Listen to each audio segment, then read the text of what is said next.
Series of starting lineups for both teams. Of course, the change for the Chicago Bulls, Stacey King, and for the absent Scottie Pippen, same lineup for the Philadelphia 76ers. Head coach of the Chicago Bulls, Phil Jackson. And the head man for the 76ers, Jim Lynam from nearby St. Joseph's.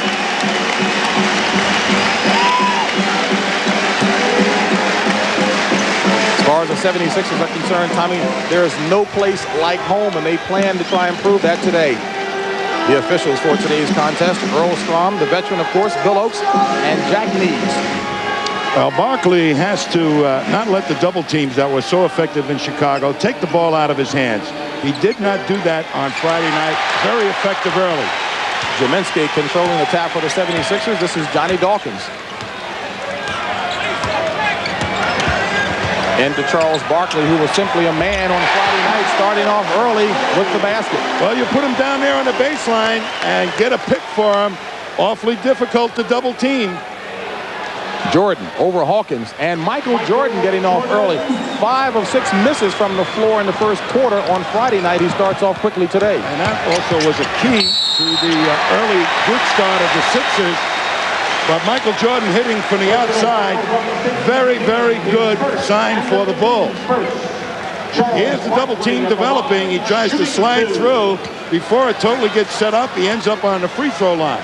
That's what he was not doing out in Chicago, making quick moves to the hoop against those potential double teams. Just a monumental effort on Friday night. Charles Barkley, as I mentioned at the top, 34 points, 20 rebounds, 10 of those off of the offensive glass, and led the way offensively with 8 assists. You know, he's the emotional leader, and sometimes that's good, sometimes it's bad. But boy, did they feed off it. And what was bad there, Charles Barkley 0 for 2 at the free throw line. And Stacey King picks up his second personal foul, team second for the Chicago Bulls. King, of course, hoping to get off quickly today in place of Scottie Pippen. Dawkins being defended by John Paxson. Over Paxson. Johnny Dawkins needs a lot of confidence. He was hitting wide open jumpers out in Chicago on the doubling of Charles Barkley. Now they're letting him go for his shot unimpeded. He had 16 on Friday night. Michael Jordan misses the 3, rebounded by Barkley. This is what he did Friday, starting the break to Hawkins. And John Paxson right down, trying to take a charge, but right over the top. What a strong shot. A quick 6-2 lead by the Sixers. Grant. Jaminski with the rebound. Right now, here comes the speed of the Sixers, boy, and that's where it was so effective. Barkley rebounding, pushing it up the court after the rebound, much like Magic Johnson with the Lakers off the rebound, and there's 4 of them up there fast. That's where the speed advantage right now, without Pippen being in, might show up. A nice controlled shot by Hawkins. This is Stacey King operating on Mahorn. Rick with the rebound. Dawkins most effective when he's penetrating as well, Tommy, creating for the offense. Barkley operating on Horace Grant. And Charles very careless with passes on Friday night. 5 left on the shot clock. Jaminski. Mike Jaminski is a weapon potentially in this game, and certainly was the other night with that outside shot. Phil Jackson signals for a 20-second timeout as the Sixers have not missed from the field. 4 of 4. And Philadelphia too pleased to be back home. Game 1 in Chicago, all Chicago. They won it by 11. Michael Jordan 39 points. Game 2 the same as Chicago moved out and won that one 101-96. Jordan 45 points. Game 3 back home completely different. Charles Barkley dominated from start to finish, both ends of the floor. 2-1 lead. Michael Jordan averaging 44 points in the series as he had 49 on Friday night. Well, he has taken his team on his shoulders, but they were not able in Game 3 to play their type of basketball, running aggressive basketball. And they need to try and do that this afternoon. Get Jordan loose and Grant loose in the open court. Key matchups for Chicago. Horace Grant on Barkley and King being defended by Mahorn. Jordan, always a key person, period. Michael Jordan with 4 points in the early going, and it's an 8-4 Philadelphia lead.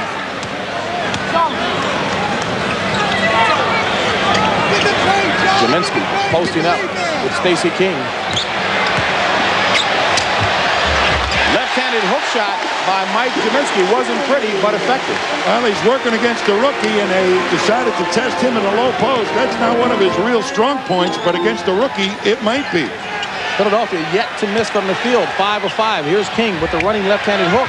Cartwright rebound and scores over top of Jaminsky. Bill Cartwright did not score a point Friday night. 0 for 2 from the floor in 27 minutes of action. Need more production from him. Well, they got to get him the ball, but the Sixers were double-teaming him in the low post. He's not real good beating that double team. Jaminsky with the second jump hook shot. This one with the right hand. He's got a height advantage on Stacey King. They may end up having to double Jaminsky in the low post, and that'll turn Barkley and the Sixer guards loose. I don't think Jaminsky forgot how abused he was by King in Chicago in Game 2 as Bill Cartwright is called for steps. Turnover Chicago, ball Philadelphia. Jaminsky's low post defense was suspect out in Chicago.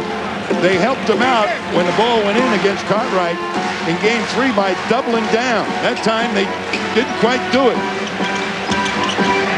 Hawkins into Jaminsky, who's 3 of 3 from the floor. Dawkins penetrating where he's effective. Out to G-Man. Rebound, Mahorn. Barkley. Fouled by Horace Grant.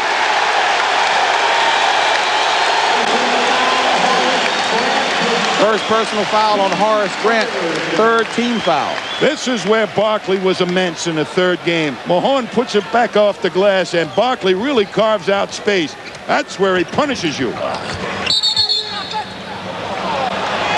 And an offensive foul called on Hersey Hawkins. That's his first personal foul.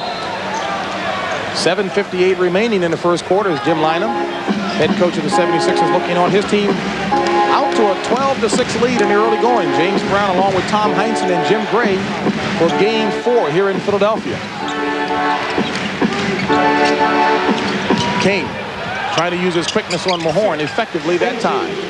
He is a beautiful, and I say beautiful, low post player. Very few players have come into the league in their rookie year and dominated down over the box as well as Stacey King has. Said he was always quick going to his left, developed a right move. Credits Tex Winter.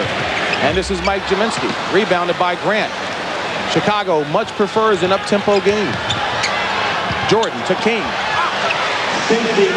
King, the power forward, out and on the wing, and that's a good sign for the Bulls. Excuse me, Tommy. Rick Mahorn had his ankle stepped on that time. He's limping very badly and taking himself out of the offensive play to the bottom right of your screen.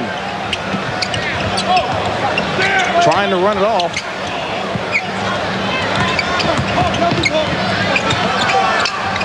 Mahorn passes inside to Jaminsky. Mike Jaminsky with 8 first-quarter points. What a surprise. Jaminsky usually effective in this series from 18 feet. Now he's scoring inside. Jordan. A concentrated effort on Jordan's part, concerted effort to get off in the first quarter, unlike Friday night where he coasted through the first 2 quarters. Well, I think it's a good move on Jordan's part to establish what he's going to do early to help the emotion of his ball club.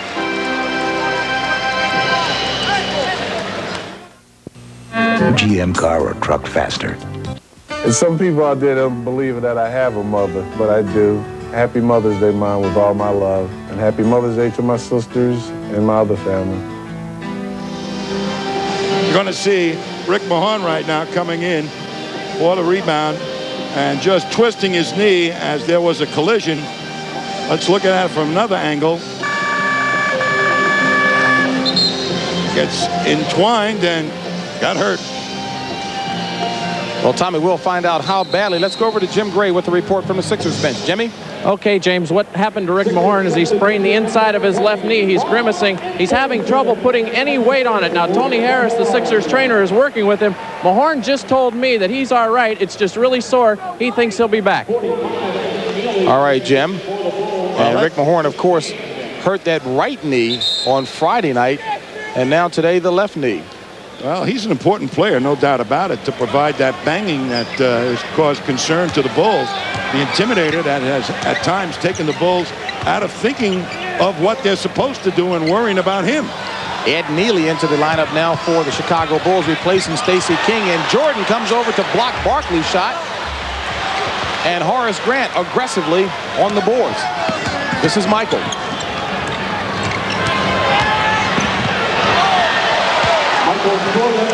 Great move by Jordan. A little double pick up high. So on the up quick, Jordan just gets into the gut of the Sixer defense. Michael Jordan with 8 first-quarter points. Had 16 in the first half on Friday night. Obviously more determined here this afternoon. Ron Anderson for 3. That's his role off the bench for Philadelphia to score from the outside. He's a great fast break player, and he can put it on the floor and also shoot threes. Bill Cartwright can't get the roll. Jordan does, but misses the follow. This is Barkley. Out to Anderson.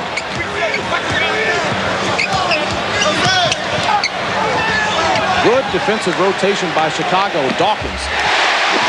A 2-pointer by Johnny Dawkins, who has 4 points, 16 he scored on Friday. Boy, they really need his outside shooting on that rotation of any kind of double teaming of Barkley. Jordan. You wonder how this guy maintains his stamina as long and as well as he played on Friday night. He comes right back and takes matters in his own hand in the first quarter. That's been the most amazing thing about Michael Jordan to date is his stamina. How he's been able to elevate his game, play that hard, score 40, 50 points, and still do all the other things he does. Well, Mike Jaminski doing what he does best, scoring. He's got 10 points in the first quarter. Mike Jaminski, not your typical center. He's kind of a perimeter center. Well, against certain people, he can get the shot off, as we saw very well in the early part of this game against Stacey King, who kind of gives him his position, but he is more known for his outside shooting ability and passing. Cartwright. I'll tell you a guy that's banging right now for the Bulls. That's Grant. Mike Jaminski getting a much-deserved hand as he takes a seat on the bench, replaced by Rick Mahorn. So it's Dawkins and Hawkins in the backcourt for Philadelphia. Rick Mahorn, Ron Anderson, and Charles Barkley for the 76ers. Anderson going by Grant. Paxson with the loose ball. Great block out that time by Neely. And John Paxson hustling down the court for the left-handed layup, scoring his first basket of the afternoon. That's what they have to do more of. Get Paxson, Hodges, and Michael Jordan loose on the fast break before the Philadelphia defense gets totally set up. 21-18 Philadelphia lead. 3:36 remaining in the first period. Barkley going across the middle, fouled by Ed Neely. Now, Ed Neely is a big body, 6'7", 245 pounds. He's a 7th-year vet out of Vanderbilt, and he can use his weight to lean on Barkley But a he's bit. also a very fundamentally sound player. On the last play, he blocked out Charles Barkley off the boards and really never gave him a decent shot at the offensive rebound, something that the Bulls were not doing very effectively in Game 3. Barkley was 0 for 2 from the free throw line last time up. Yet to find the range, and he's only got 2 points. John Paxson takes a seat on the bench as B.J. Armstrong checks in for the Chicago Bulls. B.J. Armstrong, a rookie out of Iowa, and he is playing like a veteran. As Barkley finally finds the range, 1 of 4 at the free throw line. B.J. Armstrong, Bill Cartwright, Michael Jordan, Ed Neely, and Horace Grant, the 5 for the Chicago Bulls. Jordan. Barkley with the loose ball to Dawkins. Back to Barkley. Blocking foul on Michael Jordan. Count the basket for Charles Barkley. On the long rebounds, Philadelphia's been jumping all over him and getting 4 out on the fast break very quickly. Dawkins makes a commitment to Barkley, and Jordan has to pick him up. And the bang doesn't work. 5 team fouls for Chicago. First on Jordan, and a 24-18 Sixers lead. NBA playoff action on tap for you today. Coming up next, it'll be Detroit against New York. Pistons lead 2-1 in that series, and some of you will see the Lakers against the Phoenix Suns. 2-1 Phoenix. When Ron Anderson is playing a forward spot and Charles Barkley, the power forward, they can throw 4 at you very quickly. Dawkins takes it to the middle. Here you're going to see Barkley, the power forward, making a strong move, and Anderson, the quick forward, in the lane. They'll throw 4 at you very fast. The Bulls had trouble getting back to protect against the fast breaks of Philadelphia in Game 3. Sixers with a 4-point first quarter lead, 3:14 remaining. You see the numbers that Charles Barkley put up in Game 3 on Friday night.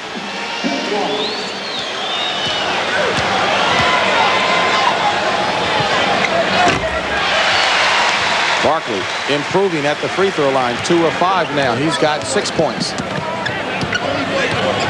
Michael Jordan has taken 8 of the Bulls' 17 shots. He's only made 5. Horace Grant working hard to free himself, defended by Ron Anderson right on top of him. Tough shot by Horace Grant. Well, the Sixers have a speed advantage, but the Bulls have a size advantage at the forward spot right now, and they went right to it. B.J. Armstrong defending Johnny Dawkins. Anderson pushed out high by Neely. Should be a quickness advantage here for Anderson. Dawkins penetrating and scores. So Johnny Dawkins, when the opportunity presents itself, taking advantage of it. You don't always have to take the outside shot against the doubling defense. On the rotation, you can penetrate just like Dawkins did. 2 veterans going at each other, Cartwright and Mahorn. Great hustle by Horace Grant, who throws it away. Was being upended by Ron Anderson. But Grant showing real good aggressiveness on the boards, Tommy. Now they're trying to get Grant more involved in the offense, too. He's not one of their prime options and hasn't been, but maybe will be today. Well, someone's going to have to step to the floor with Scottie Pippen out. His 20 points at home. Rick Mahorn can't get the roll. Jordan with the rebound. Nice pass to Ed Neely. So the big fella, Ed Neely, lumbering down court, open for the shot. Boy, and he took Barkley right off the boards, and Barkley got knocked off his feet. That's why he was wide open for the layup up the other end. Chicago determined to keep the game close, Tommy, so that they can keep it close. They know they are very confident down the stretch against the 76ers. Anderson. Loose ball foul as Charles Barkley gets the rebound, but pushes first. Barkley picks up his first personal foul. Watch the fight for position. Michael Jordan ends up with Barkley, trying to keep him away from the boards, a man-sized job. And Jordan gave the direction the foul should go. It's ours. 14 fouls on Philadelphia. 1:20 remaining in the first quarter. Dawkins with the steal. A 1-on-2, and Will Perdue picks up the foul. Great weak side defense that time by Johnny Dawkins. On the swing of the ball, he was already out in the passing lane, and Will Perdue should not have thrown that pass. Will Perdue, number 32, into the lineup for Chicago, second-year player out of Vanderbilt. This is Johnny Dawkins. Dawkins was very upset with himself Friday night when Chicago applied that full court pressure in the second half. Dawkins felt he should have handled the press a lot better. Well, I don't think Philadelphia in the fourth quarter really attacked the basket. The best way to beat a press defense is get layups. That means go for the hoop. Wow, it's like a bowling match. Mahorn took down 2 players, but Perdue gets up and comes away with the rebound. Jordan for 3. Barkley with the rebound. Number 4. And Chicago does a good job of getting back. 2 superstars on each other. Mahorn. Better check the backboard after that shot. That was a brick. Cinder block. 41 seconds remaining. Chicago trailing by 6. Grant has the position on Anderson. And the shot. So Horace Grant getting off quickly. Has dropped in 4 points. Very aggressive on the boards. And Chicago trailing by just 4. Chicago really likes to use the best matchup advantage. Usually it's Jordan, but last couple of trips up, it's been Grant. Charles Barkley asking for a little help from the officials as Ed Neely is bodying him up every opportunity. Bad pass by Dawkins, stolen by Chicago. Under 10 in the first quarter. Purdue on a nice pass from Michael Jordan. So Michael, although not accurate from the field, certainly playing playmaker. Hawkins fouled by Will Purdue. Personal foul, Will Purdue is second in the teams over the limit. So Hersey Hawkins challenging the 7-foot Will Purdue, and Purdue picks up his second personal foul. Phil Jackson is rotating his people. Will Purdue was up the other end and almost had a tip-in on that fast break, and yet gets back to create problems for Hersey Hawkins. That's not an easy run for Will Purdue. Hersey Hawkins with 3 points in the first quarter. Had 27 on Friday night, 19 in the first half. Hersey Hawkins has come into this year's playoffs with a world more of confidence than he had last year. He talked himself out of a good series against New York, in my opinion. Right now, he feels he can make anything. Jordan pushes off, but can't find the range, and that's the end of the first period of play here in Philadelphia with the score. The 76ers lead it 30-26. We'll be back with second quarter action after this.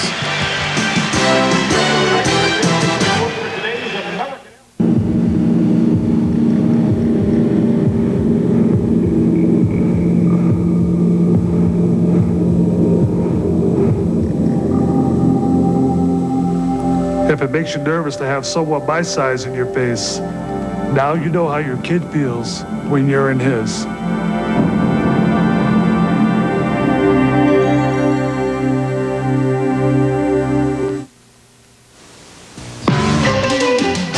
CBS Sports coverage of the 1990 NBA playoffs is sponsored by The Good Time, Great Taste of McDonald's.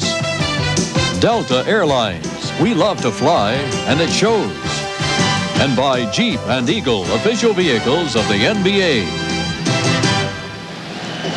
A well-played first quarter here at the Spectrum in Philadelphia. Sixers nursing only a 4-point lead over Chicago, 30-26. And Tommy, a big difference from Friday night when the Sixers just exploded in the first quarter, got the lead up to double digits, high double digits at that. Chicago, good job. You'd have to say that this is just the type of quarter that they wanted to play. They took the emotion away from Philadelphia. They played an up-tempo game. Jordan got out in the open court, and they were able to use some good inside mismatches, establishing those with Grant. So you'd have to say right now, Phil Jackson has to be a happy guy. And as you look at how action in the first quarter sets up things for the fourth quarter, Chicago has a deeper bench. Philadelphia generally only goes 6 and maybe 7 deep because, of course, Derek Smith is out injured. The first guys that really break down in an up-tempo game are the big guys. So look at Mahorn, look at Mike Jaminski, and Jimmy Lynam is going to have to really be watching those guys as this tempo progresses. Scott Brooks into the lineup for the 76ers, along with Craig Hodges for the Chicago Bulls. This is B.J. Armstrong. Barkley, aggressive rebounding. Number 5. Oh, what a great defensive job by Will Purdue just to get down here and take that angle of attack away from Barkley. Mahorn with Neely defending, and he walked. So Mahorn trying to get a little too fancy on the pivot move, gets called for traveling. Boy, and Neely had some space between him and Mahorn, and he was playing him to the middle. Good defense that time by Neely.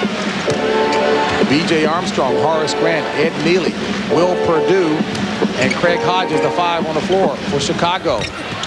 Shot by Purdue is short. Chicago doing a good job of getting back on D. They sure are, and I'll tell you, Purdue is #1 in that department. Anderson with Grant defending. To Mahorn. Blocked and fouled.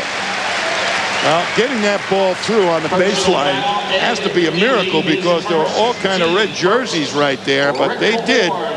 And the Bulls produced their own version of the no layup rule. They just banged Mahorn. Ed Neely picked up his first personal foul. Rick Mahorn, a 71% free throw shooter.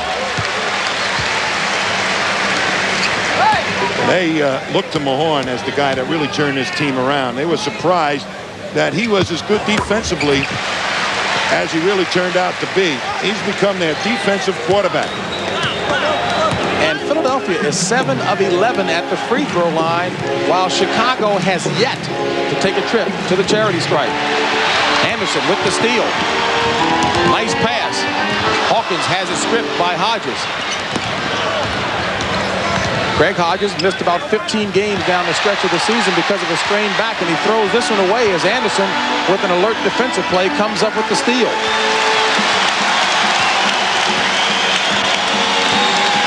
Scott Brooks, a second-year player out of Cal Irvine, small but tough and can nail the three-point shot. Jimmy Lanham describes him as disruptive. That's what he is, the disruptor.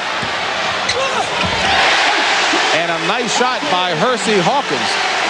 That's a matchup the Sixers have been using against Craig Hodges, letting Hawkins go to the hoop against Hodges.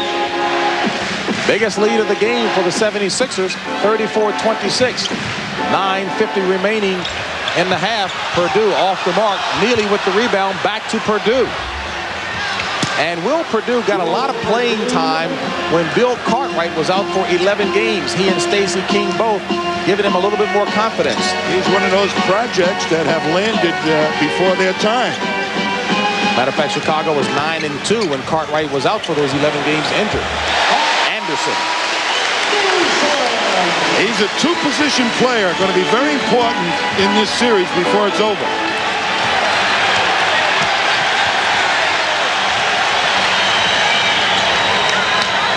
Purdue spins by Mahorn and scores the continuation basket.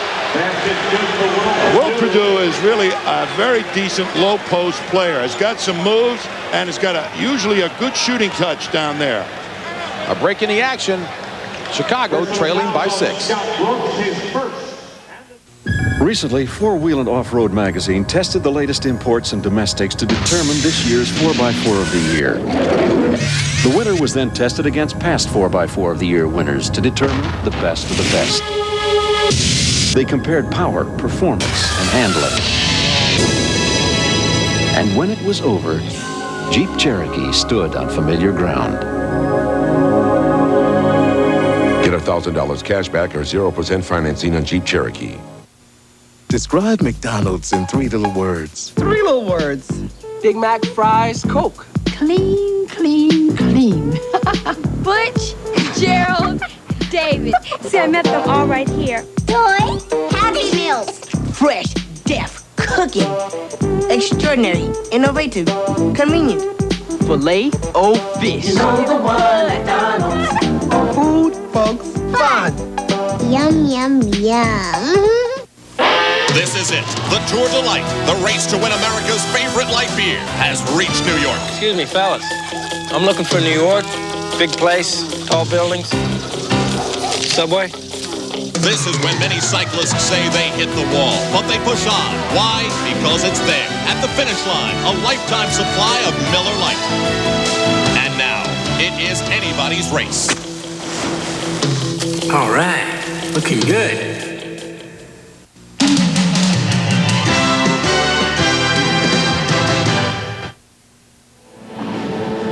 Welcome back to the Spectrum. The 76ers lead by 6 here in the second period.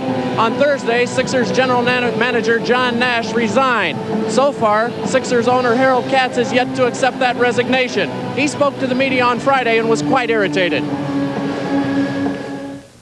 mean, you guys put your money up. I like to see you guys go out and put your money up and then sit back and not make a decision. That's bullshit.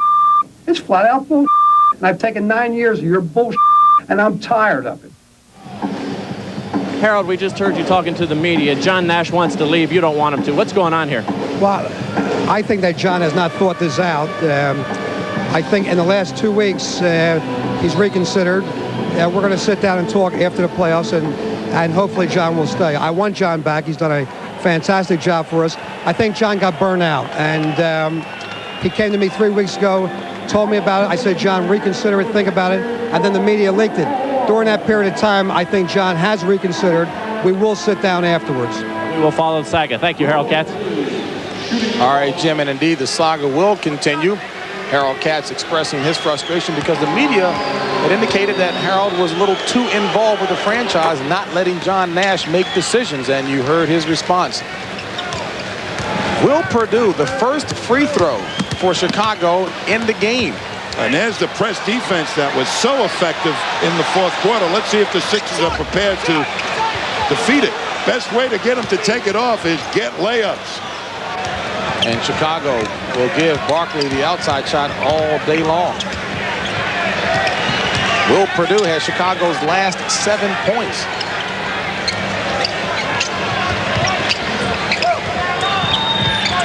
Armstrong. Philadelphia ball.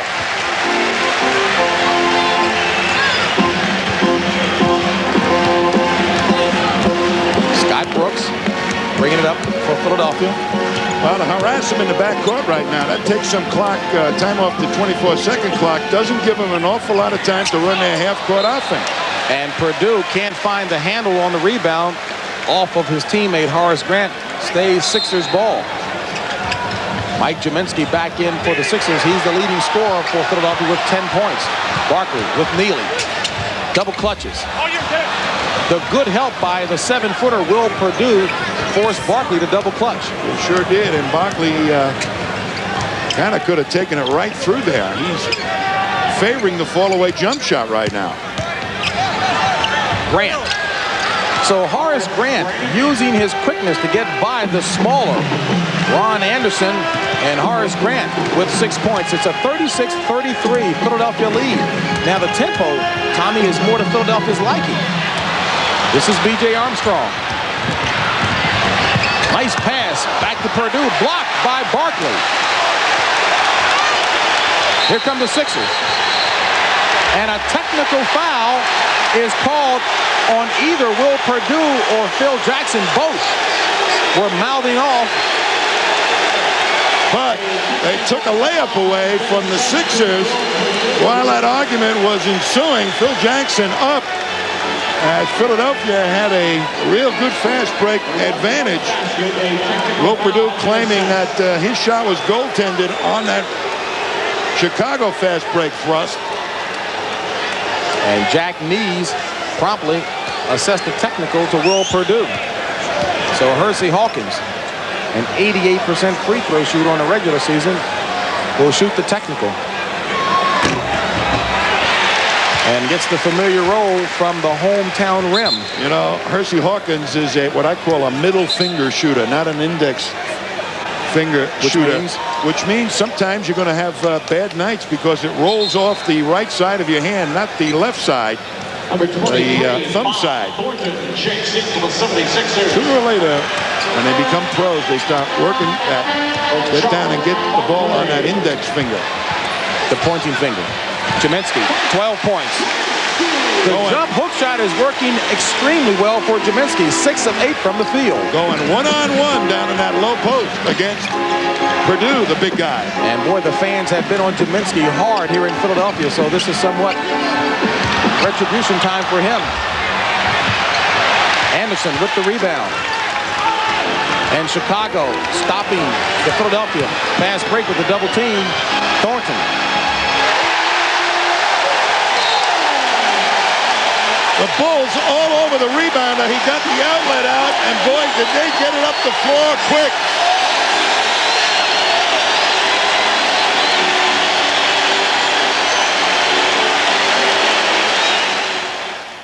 Schick, the official razor of the NBA, presents Close Shaves. The defending NBA champion 76ers are surprised at home by the inspired New Jersey Nets. The heavily favored Sixers regroup to tie the series in New Jersey. But in the deciding game, the Nets are in position for the upset. It's a race with Tony. Tipped up and in by King. The Nets celebrate a 3-point close shave victory. I'm Mike, Paxton brother nobody knows. Who is that guy? I'm Mike. We all shave with the same razor, Slim Twin disposable. Slim Twin. Slim Twin. It's got a narrow head. Like Mike. I'm Mike. Yeah, so you can shave hard-to-reach places. Men prefer the Schick Slim Twin over Good News. The Slim Twin disposable reaches every place on every face. Guys? No autograph. Heard. From Schick. Who's got the marketing plan? I do. Sales forecast? Right here. Presentation boards? Murphy's got them. Where's Murphy? This is the final boarding call for Delta Flight 6. Maddie Klein knows careers are riding on Delta flights. Mr. Murphy? Yes. We better go. Nobody told me you had a cast. Nobody knew. Passengers should now be on board. Maybe that's why more business people fly Delta than ever before. Mr. Murphy, you have a nice trip. Thanks. Already had one. Delta, we love to fly and it shows. Many of golf's sharpest shooting legends have won this tournament, as tradition-rich as Texas itself. The Southwestern Bell Colonial next weekend. Chicago has improved its field goal shooting, but Philadelphia is doing one better with some substitutes. Mike Jaminski, 12 points, 2 rebounds, and the Philly outside shooting, specifically Hawkins, Dawkins, and Anderson doing the job, and Philadelphia enjoys a 41-33 lead with 6:47 remaining in a half, and Phil Jackson and Will Perdue were beside themselves on this block, Tommy. Well, you're going to see right now, fast break, thrust, hard push, and Perdue on the trailer, and B.J. Armstrong, but you watch this play. That ball just was practically just a half an inch out of Perdue's hands when our guy, Charles Barkley, whopped it away. So no goaltending on that one. Just great defense by this man.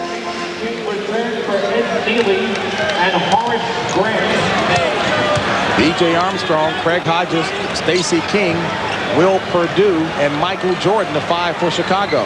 And Barkley is now defending Jordan. That's a challenge. Jordan.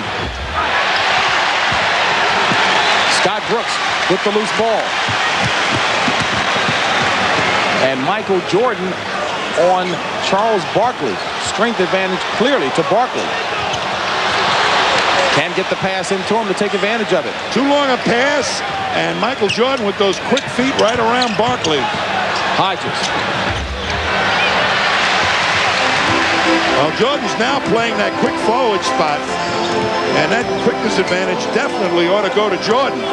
Although, watch that matchup. Jaminski.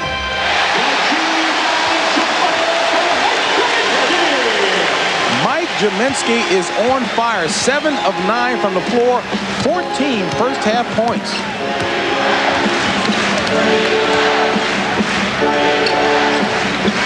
King being defended by Bob Thornton.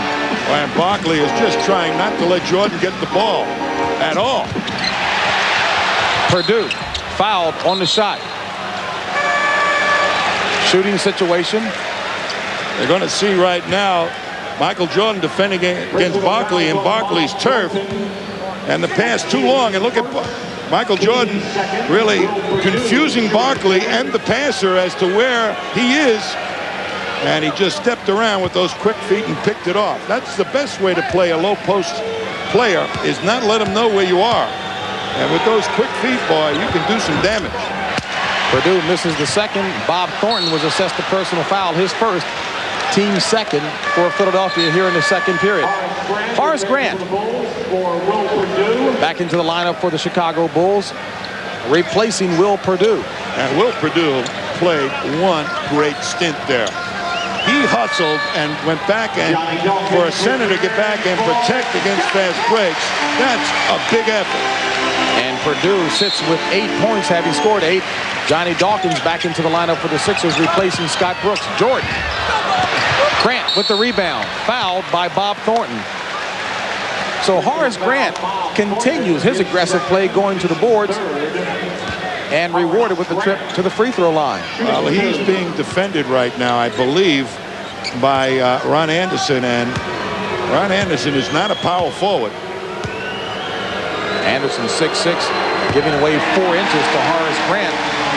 Grant, only a 69% free throw shooter on the regular season, misses the first. He was an unhappy guy a year ago with Doug Collins, and this year everybody thought he was going to be a little bit more inclined to go along with the program, but popped off a little bit before the playoffs started about contract, and being part of the offense and all those same things. That was Grant's first completed free throw in this series, 1 of 6. Chicago applying the press that really rattled Philadelphia in the second half of Friday night's game. Philadelphia had enjoyed a 27-point lead that got down to 3. Here's Barkley. Great pass by Mike Jaminski. Slid right by Stacey King. Barkley with 8, and it's a 45-35 Philadelphia lead, and a foul called on Charles Barkley. Watch Barkley. That's his second. Watch Barkley in that low post right now as Stacey King trying to get over the top, and look at that ball right underneath Stacey King. Good lead pass for the turn of Barkley to the hoop. And it's like the partying of the waters when Barkley gets the ball down low. But now he's forced to play Michael Jordan. They give him a different look. Rick Mahorn back into the lineup for the Sixers, replacing Bob Thornton, and Cartwright back in for the Bulls. So it's Stacey King, B.J. Armstrong, Bill Cartwright, Michael Jordan, and Horace Grant, the 5 for the Bulls. Jordan. Michael Jordan with 12 points in the first half, 6 of 13 from the field. And it's an 8-point Sixers lead. 4:25 remaining in the first half. Barkley on Grant. Loose ball controlled by Chicago. Anderson is back on Michael Jordan, and he backs way off and tries to cut off the attack angle of Michael Jordan to the hoop. Cartwright. And Grant with those sticky fingers again with the loose ball. And Mike Jaminski is going to get called for a reach-in foul. At the conclusion of our game, Tom Heinsohn and I will select the Miller Lite Player of the Game in conjunction with the award. Miller Lite will present a check in the amount of $1,000 and the player's name to the National Multiple Sclerosis Society. I mentioned earlier that Stacey King credits Tex Winter with helping him to develop his quick post moves. Mostly known as only a player going to his left in college, he's now dangerous both ways. And a technical foul is called, and I believe it's on Charles Barkley. So Barkley did not have any kind words on Mother's Day for Jack Nees, and he suffers the technical as a result. You know, you talk to Jimmy Lyon, I mean, he mentions Charles Barkley, and you say he's such an emotional player, you know, criticizing his teammates and this and that. And he says, well, you look at Barkley on the court, you know he's emotional, and that emotion allows him to do great things and allows him to do some stupid things. When you get Charles Barkley, you get the whole package. And he's right. And I'm sure his mother knows that and shared that with Bill Raftery and Pat O'Brien. 45-39 lead, Philadelphia. Dawkins on the move. Followed by Barkley, offensive goaltending. Chicago ball. Well, I mentioned about Barkley's moms, and she'll be joining Bill Raftery and Pat O'Brien coming up at halftime on the credential at the half. And I'm sure you'll be interested to hear what she has to say about her darling son. Yes. King. Boy, just a great move. One dribble to the middle, gets the defender leaning that way, and then swoops back with the curl-in hook shot. Stacey King with 7 points and is down to a 4-point Philadelphia lead. 3:15 remaining in the first half. Dawkins by Paxson and scores. Great move by Dawkins on the swing. Hawkins tried to slow Jordan, and it would have been the case for a mere mortal, but not for the man they call E.T. Jordan with 15 first half points. Just don't touch his index finger, right? Mahorn defended by Cartwright, and Cartwright gives him a dose of his own medicine, but a little too much, as Bill Cartwright gets whistled for the first personal foul. His first, team second. This is it. The Tour de Light, the race to win America's favorite light beer, has reached New York. Excuse me, fellas. I'm looking for New York. Big place, tall buildings. Subway. This is when many cyclists say they hit the wall, but they push on. Why? Because it's there. At the finish line, a lifetime supply of Miller Lite. And now, it is anybody's race. All right, looking good. You know what's so special about this STP son of a gun protection? It's the eccentric molecular structural units, which form linear polymorphic bonding sites at the onset of induced atmospheric propulsion. In other words, it'll make your car look real good when you shoot it. Son of a gun. What a difference. With rugged garden grip tools, the yard work isn't a life sentence, because they've got cushion grips that are really easy on your hands. Garden Grip, the great escape from yard work, only from True Temper. And they ain't just whistling Dixie. Can you describe the experience of driving your new Eagle Talon in 10 seconds? I could, but I'd rather show you in 6.3.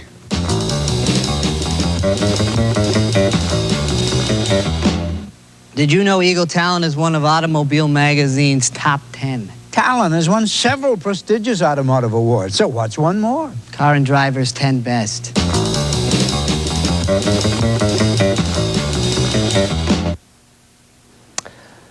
We'll get you back to the Spectrum in a moment. I'm Pat O'Brien in New York City with a reminder that coming up on the Prudential at the Half, we'll check in on our doubleheader sites where the Knicks and Pistons are getting set for Game 4 downtown, and likewise the Lakers and Suns in Phoenix. And we'll show you what it's like to have the ball in your hands as the clock winds down and the game is yours to win. All that and more at a familiar place, the Prudential at the Half. Right now, let's go back to James and Tommy. All right, Pat, and it certainly looks like they're having a lot of fun back there in New York. Chicago trailing by 4, and certainly a major key for Philadelphia today. Tommy will be defending the multifaceted one, Michael Jordan. You got to take away the direct approach to the hoop. You're going to see this would be the direct approach to the basket. You're going to see Ron Anderson try and force Michael Jordan off, angle him off the basket, make him take a poorer percentage shot, cut off the direct route once, twice, must pull it back out. No forcing that time by Jordan. In Game 3, Jordan took some pretty tough shots for him with good defense by Anderson. And Tommy, you commented that Philadelphia did an excellent job of defending Michael Jordan, cutting off the angles, and yet he goes out and scores 49 points, 33 in the second half, 24 in the fourth quarter. But he didn't do it in the first half, and that's when Philadelphia got the big lead, and he scored the points on off the press defense, getting out in the open court. Jordan, accustomed to kind of being on cruise control in the first half, obviously has shifted gears considerably here in the first half today. 2:25 remaining in the first half. Mike Jaminski, who just can't miss. You hear a number of players and coaches talk about being in the zone. Well, this may be Mike Jaminski's zone. He's got 16 first half points and has hit his last 4 shots.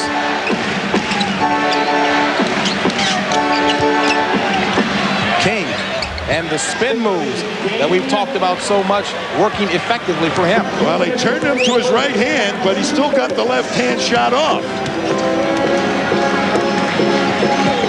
4-point ball game, Sixers on top, 1:50 remaining in the first half.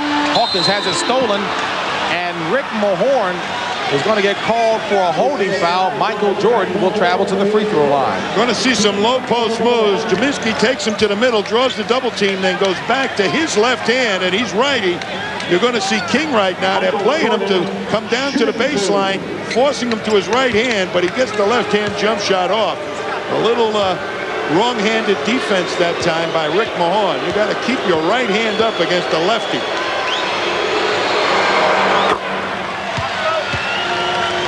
Michael Jordan, 7 assists to go along with his 16 points.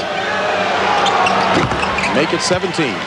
Tommy, you talked about, again, wrong-handed defense. Is it a natural move for a player to go up with the left hand, a right-handed player to go up with the left hand on defense? Yeah, it kind of is. And against the right-handed player, you ought to have your left hand up.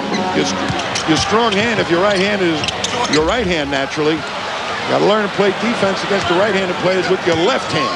And vice versa. Well, you need a few hands to play against Michael Jordan.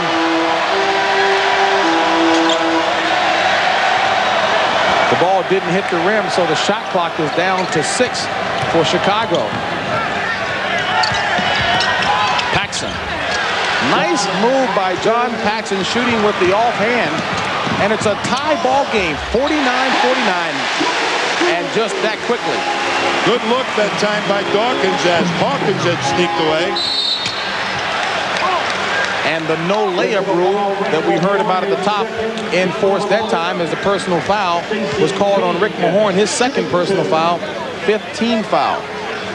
All right, here's the no layup rule. Good hustle, up quick basketball gets Stacey King into the paint, and Mahorn just has to foul to save two. Tommy, now is that dirty basketball, or has it not been going on for a while? You know, I think it's a lot of baloney, all the stuff I'm hearing. You know, I quite frankly believe coaches in the NBA try to manipulate the media and get attention focused on something they think is going to be a problem for their ball club down the road.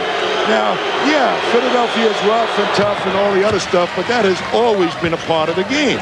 And I think one of the ideas of intimidation is not to hurt anybody, but is to get them away from what they're focusing on, the basket or anything else, their game plan, and get to play or get mad at the defender that's doing it, to lose their cool. And it's worked quite obviously with several of these teams when the Sixers have employed those, in essence, in quotes, underlined rough tactics. Every once in a while, they jump over the line. Understand. John Paxson a little too aggressively that time, trying to prevent the penetration in the middle of Johnny Dawkins, picks up his second personal foul. Jimmy Lynam says he's really pleased with the development of Johnny Dawkins, who has taken on the leadership role necessary. Dawkins, fourth-year player out of Duke, nails both at the free throw line. Well, Rick Mahorn told you he doesn't consider it dirty. He says it's playing within the rules. He and Barkley both have said that. Jordan loses the ball. This is Dawkins, 3-on-2 to Barkley, traveling. And Michael Jordan comes down and just to make a statement, grabs that ball with both hands. That shot by Charles Barkley.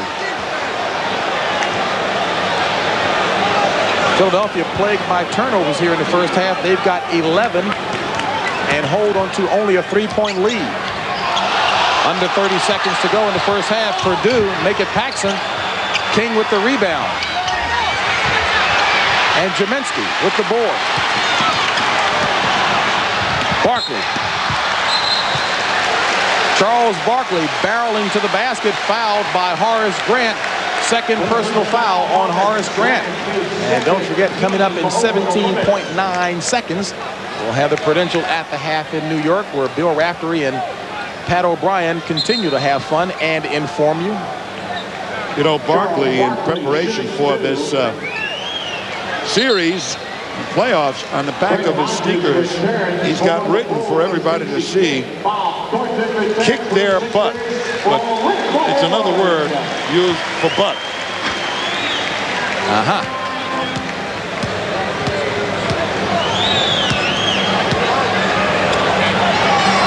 Little things like that Barkley kind of gets your attention with. But he is a competitor.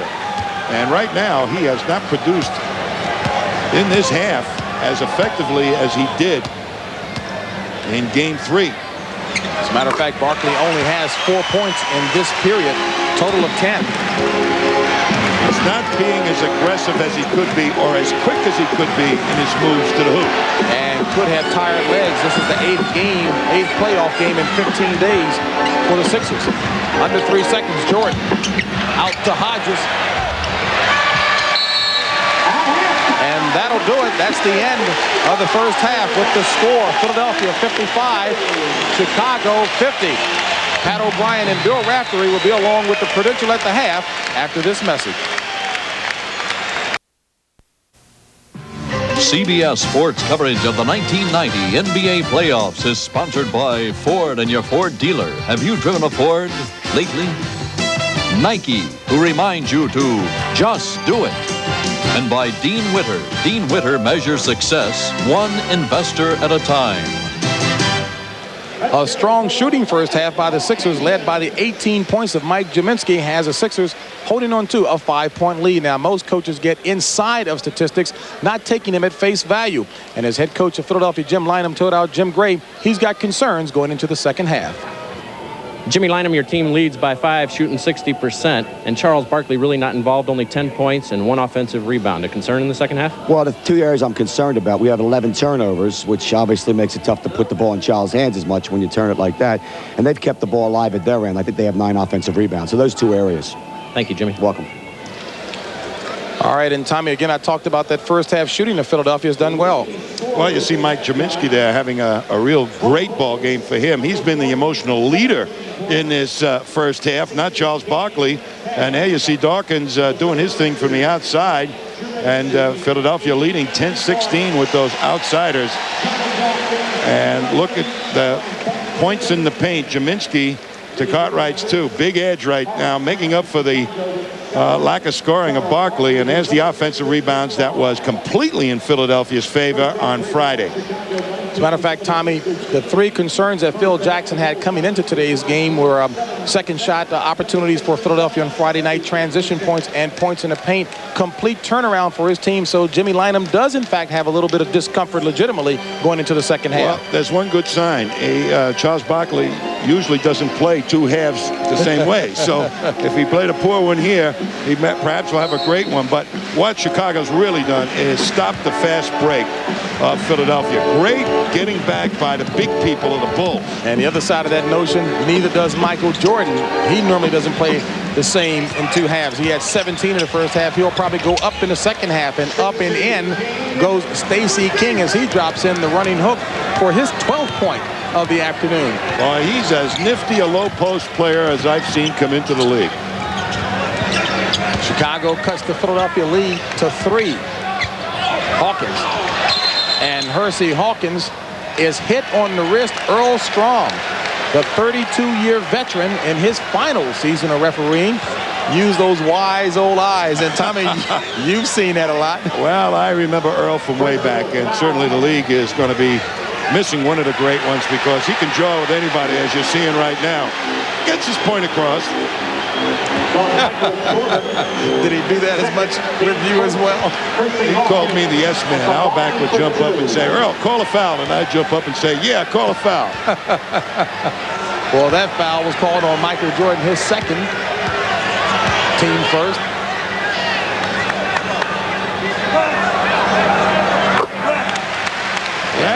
Go ahead, Tommy. Last game, the Sixers really fed off Barkley's being double-teamed. They solved that problem beautifully. And the Bulls have packed it in a little bit more so that the likes of Hawkins and Dawkins cannot penetrate as effectively. And Barkley himself is having great difficulty in that area. Hawkins gives the Sixers 5-point lead again. Cartwright. And Cartwright still not effective from down low. He has only 2 points, didn't score a point in game 3. Jordan strips Hersey Hawkins and is hammered by Rick Mahorn. So a graphic indication of the no layup rule that Philadelphia has instituted for this series. And you know what Michael Jordan did after the hit? Blew a big bubble with his bubble gum. Didn't bother him really. He understands Step up to the line. Now Jordan had indicated to our Jim Gray that he didn't grow up playing basketball this way out there on the clay courts. He said we played more finesse ball. Rick Mahorn had a nice response for him. He said he's got to play. He should have grown up in the city. That's where you learn all this other stuff. Well, Jordan learned everything else from somebody from Mars, indeed, because he is definitely in a world all his own. Michael Jordan dropping in his 19th point. The lead dwindled back to 3. Hawkins had to change his shot because of the excellent defense of Michael Jordan. Not getting a shot to really get close to the basket on that penetration. Jaminski with the rebound. This is Barkley. And Barkley bullying his way to the basket. They are taking his right hand away from him. They're forcing him to go left, so he has to bring the ball back to the defender. Barkley trying to get himself fired up, which in turn will prove to be contagious for the team. Cartwright, double team, Paxson, back to Cartwright. And 3 seconds called on Stacey King. You watch Barkley on the wing coming up on the break. They take that right hand away from him, force him just an angle back. And he's got that great leaping ability, but that is the tough shot for Charles Barkley.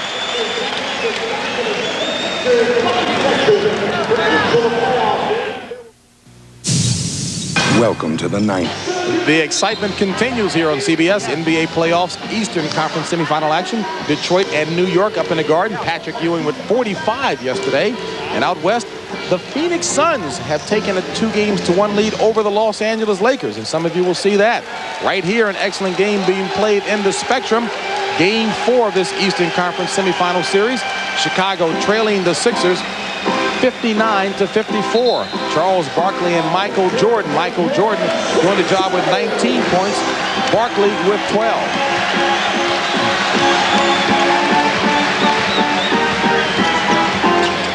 Jaminsky. Mahorn with the rebound. Hammered by John Paxson. And Mahorn didn't complain because he understands that's what he dishes out. A little bit of rough play. Grab on, hold. That's a lot of holding there. Take a foul. He's a good kid. Mahorn. He sure is. You must have talked to his mother. Third personal on John Paxson. Second team foul. Barkley. Jordan above everyone. King. Stacey King and Tommy, I tell you, that move really does look good. He goes up under control. He said he had been rushing the shots earlier in the season. Now he takes his time and he's more effective. Well, he sure has it down, but what was effective there was he got up there before any of the the Sixers big guys. Hawkins for 3. Percy Hawkins with his 12th point of the afternoon. And it's a 62-56. Philadelphia lead. 9 minutes remaining in the third. Jordan. Grant. Offensive rebound. A little too emotional on the play as he took steps before he followed up with the shot. But he has been aggressively attacking the offensive board, and he's one of the big reasons why they led in that department in the first half. And he's trying to continue that because that was a big factor. Dawkins, Hawkins, Barkley, Jaminsky, and Mahorn. The 5 on the floor for Philadelphia. Mahorn and Cartwright going at it.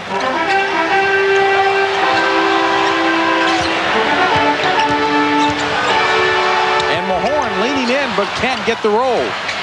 Paxson, nice pass to King.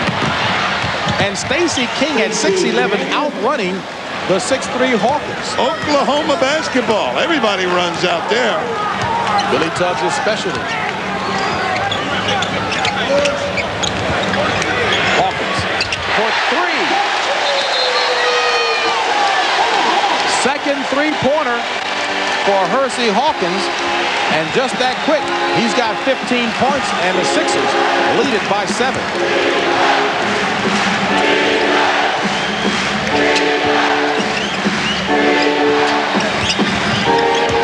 Paxson. Tapped out by Mahorn to Barkley. To Jaminsky.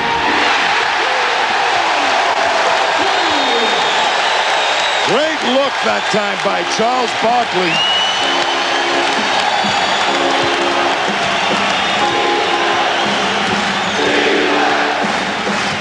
So Barkley is not scoring, he's passing and getting the teammates involved. King out-quicking Rick Mahorn down in the blocks. And boy, is he playing with an awful lot of confidence. Stacey King with 18 points.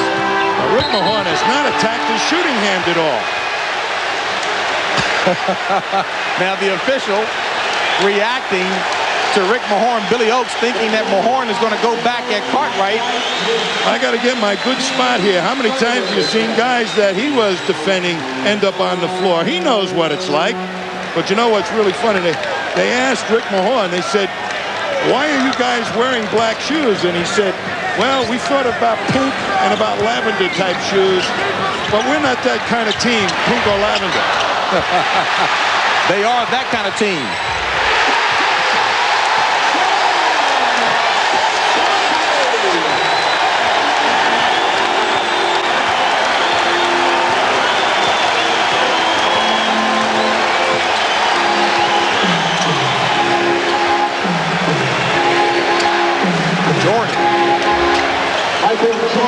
Michael Jordan answering right back.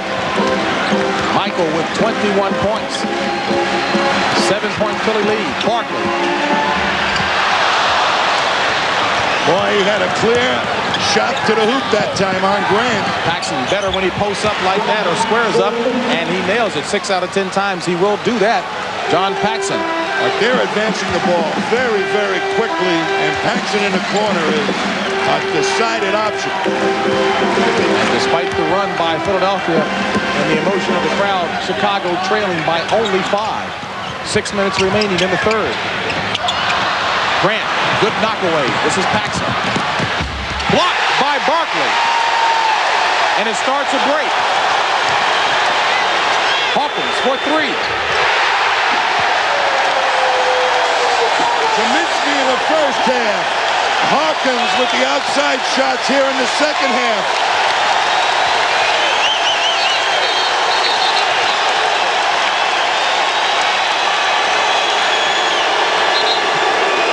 And Billy Oakes catches Rick Mahorn with a little too much aggressive play. He's got the foul. All-out hustle by Barkley, who created the turnover, saves 2, keeps it in bounds, and they get it up quickly for the three-pointer by Hersey Hawkins. 4th personal foul on Rick Mahorn. He takes a seat as Ron Anderson replaces him in the lineup. Jordan, sweet move. Barkley, good rebound.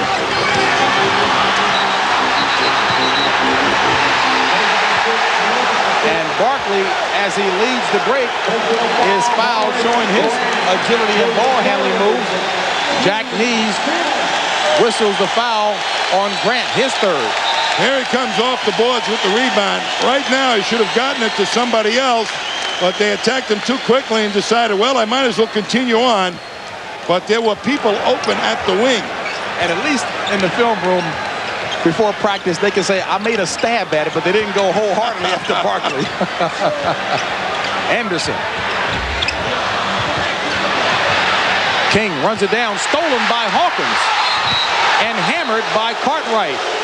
And again, Tommy, the interaction between Cartwright and Hawkins indicates they understand you don't come in for easy layups. Cartwright helped them up. That's a hard foul, and that's what they said are going to happen in this series. Good steal here by Hawkins. Takes it strong. Their center, the power guy, puts him down. No hurt. But what the intent of all that is by both ball clubs is to let everybody know that you have to watch me at least and take your eye off the basket. A technical foul was called on Charles Barkley, and Jordan misses the technical free throw. But back at this end, Hersey Hawkins will go to the free throw line after being fouled by Bill Cartwright. Well, while we were doing that replay, I missed what happened with Barkley, but that seemed like a foolish technical. And that's one of those indications of what Jimmy Lynam meant. When you take Charles Barkley, you have to take him all. Take the whole package.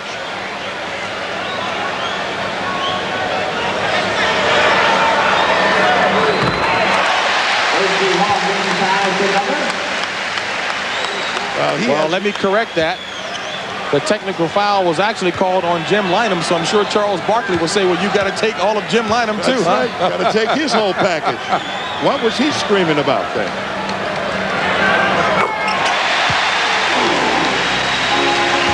Now, Hersey Hawkins has been the emotional heart right now, pumping emotion into his ball club. Barkley did in Game 3, and Hersey Hawkins and Jaminski in Game 4. Dawkins to Anderson to Jaminski.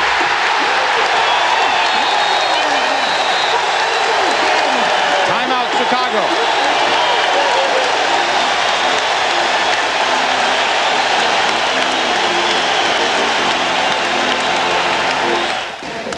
You're going to see a classic fast break. Mike Jaminski, the center, fills this wing. Ron Anderson fills this wing.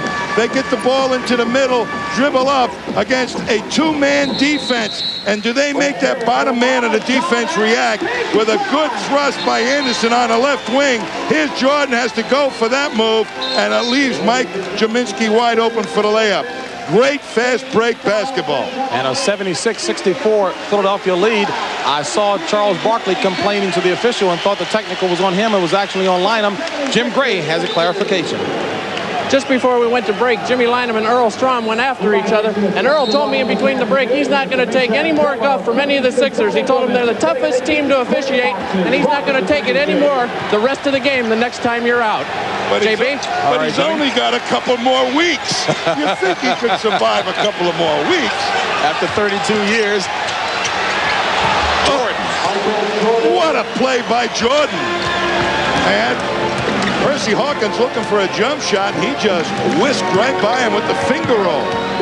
I had asked the Philly players if Hawkins had lost his confidence after game 2 trying to defend the all-world Jordan. They said no, he wanted to come home to give him some of the medicine as well. And Barkley dropping in some medicine. 14 points worth. Balanced afternoon for Barkley. 8 rebounds and 2 blocks. B.J. Armstrong, Stacey King, Michael Jordan, Horace Grant, and Will Perdue, the 5 for Chicago. Has the double team of Jordan in the low post. Stolen by Philly. This is Barkley. Well, no hard foul on Barkley. B.J. Armstrong saying, I want to be able to get up tomorrow morning. Armstrong said he was not shying away from physical contact, but give him an A for intelligence on that one. King, an A for effort on the second effort there as he's fouled. Called on, make that the foul called on Mike Jaminski. That's his second personal foul and team third. Bad block out that time by Charles Barkley. He never really did lay a body on King. Jordan. Armstrong. Rebounded by Perdue. And the nice thing that Perdue did was to collect himself and get his balance, Tommy. That's a lot of collecting, too. An 80-68 Philadelphia lead with under 3 to play in the third quarter. Game 4 here in Philadelphia. Hawkins. Dawkins back to Hawkins. To Jaminski.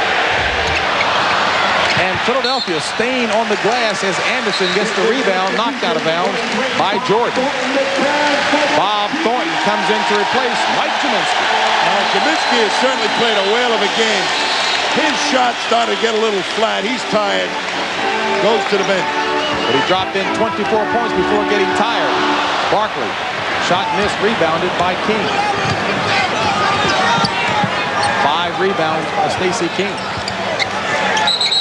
And Ron Anderson is going to be whistled for the foul, a little too aggressive on the blocks against Horace Grant. First personal on Anderson, team 4th. Next personal foul for Philadelphia will put them over the limit. Ed Neely replaces Will Perdue for Chicago. Well, with the insertion of Thornton at the center spot, Phil Jackson has to go a little small himself. As Jordan draws the foul from Hersey Hawkins. And you know, you were talking about intelligent play on the part of Philadelphia and running different defenders at Michael Jordan. Explain that. Well, what they're trying to do is every once in a while show a different guy, a different look. Hawkins will challenge him up close. Anderson, when he's playing him, backs off. And you like to set up a guy with several different moves, and you get him in a pattern of trying to defend you. When you introduce 2 or 3 players against Michael Jordan, he has to reintroduce a pattern against each player. So that makes it a little bit more intellectual game for Michael Jordan than most players. But he certainly responds to the challenge. Phi Beta Kappa wise. Yep. Full court press by Chicago. And Thornton calls a 20-second timeout as Jimmy Lynham wants to talk with the troops. You see Freddie Carter standing over there with Jimmy Lynham, and Freddie Carter certainly one of the most ready assistants around the league, ready for a head coaching job, and Lynham listens to him. Coming up next here on CBS, the defending world champion Detroit Pistons take on the New York Knicks, and the Knicks playing revitalized ball in the Garden, looking to even that series up, and the Lakers playing against Phoenix. Are you surprised to see Phoenix ahead 2-1 against the Lakers out there? What's really happening out there is Phoenix is beating the Lakers at their own game, the up-tempo, fast break style, and they've got the younger legs to make that style happen. But they've also got Mark West, who's a big banger underneath the boards. I think he's going to be a key player in that series. And Jeff Hornacek had a whale of a game yesterday. Many GMs around the league say he's the most underrated player in the league. And what Lynham didn't like there, a turnover as Philadelphia throws it away. Usually when you come out of a huddle, a coach would love to see you execute and score. Not like that, though. Well, they didn't even inbound the ball, obviously, but they've got to solve this press. It was very effective, and the only way you get a team to take it off is attack the basket, make layups. It demoralizes a pressing defense. And Michael Jordan being defended by Hersey Hawkins. Hawkins with the loose ball. 3-on-2. Barkley. Too hard. Followed by Hawkins. Now Barkley has made 3 moves going strong to the hoop and just couldn't put him down. 15 points this period for Hersey Hawkins. He's got 22. And King. Fortunate he didn't have the charging call made against him. Instead, whistled for the walk as Bob Thornton showed good defense. And Philadelphia withstanding the charge by the Bulls, lead it by 12 with 1:30 remaining in the third. King going to his right hand, and they take it away. Thornton playing him that way because what he likes to do is take one dribble in that direction, get you leaning, and then whirl around and use his left hand. In game 1, of course, Charles Barkley was screaming and hollering at his teammates whom he felt weren't doing the job on the floor. The press here in Philadelphia made a lot to do of it. Barkley called a team meeting prior to practice on Thursday. Now, Tommy, is a lot of that blown out of proportion, or again, is that just one of those matters you take Barkley as he is? Well, that's a great indication that the team is together. They went in there and they had that discussion. In fact, Jimmy Lynham was standing outside, and one of the members of the press said to him, "What are they talking in there about?" And Jimmy Lynham looked over like, "What, are you stupid or something?" They're talking about the Chicago Bulls. And I would have to believe exactly that was happening. This team is a wacko team in Jimmy Lynham's words, but anything can happen before the game starts. Once the game starts, he says, baby, they put it on the line. And I think personalities on a real good ball club gel, and when they can talk to each other without a coach, that's a good sign. I wonder if that's a sign that he's working overtime upstairs in his head, getting ice applied to the noggin as opposed to the knee. You know, you mentioned that Lynham said it's a wacko team, and specifically he was talking about the leaders of both Mahorn and Barkley. Yeah, but I'll tell you one thing. Jimmy Lynham has turned over a lot of the ball club to the players. He's not a dictator here, and that's a great sign because that gives pride of authorship to the various players. It becomes what I call you've got a Cosa Nostra effect, that it becomes our thing. And that's where the Sixers right now are. Even though Charles Barkley pops off, everybody understands on his teammates that he's that type of personality, but he leads by example and by banging and by doing the hard part, rebounding. Chicago 5, Horace Grant, Michael Jordan, Stacey King, Ed Neely, and B.J. Armstrong. Well, they take off the zone press and just put a harassing B.J. Armstrong on Hawkins.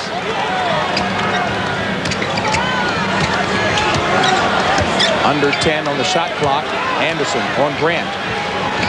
And Grant got those long arms up to slightly alter that shot. What a great block out once again by Neely, as Barkley couldn't smell the offensive board. Jordan only 9 of 21 from the field. King, that's a high percentage shot. Right-handed, too. 20 points for Stacey King, an opportunity to make it 21 as Charles Barkley picks up his third personal foul. Well, we'll watch him swoop down the lane right now. It goes outside. They double team, and here's King swooping down from the head of the key wide open. But King, there's a rookie story about him. They didn't like the food on the chartered flight, so they sent him out to get chicken in the box. He went to get it, got in the car, came back, and as he's driving up to the airport, their chartered flight is taken off, and he ends up with 12 chicken in the boxes and had to pay for his plane ticket the next morning. That's what they do to rookies. And Charles Barkley does what he just did to rookies and veterans alike. And Michael Jordan, equal opportunity abuser. Does it to guards, forwards, centers. 25 seconds remaining in the third. Philadelphia leading 84-75. Barkley, there comes a double team. Over to Anderson. Good defense by Horace Grant and a steal as a result. Under 10 seconds to play in the third. Armstrong. B.J. Armstrong. And he got his confidence when Craig Hodges was out injured. Good pass from Barkley to Hawkins.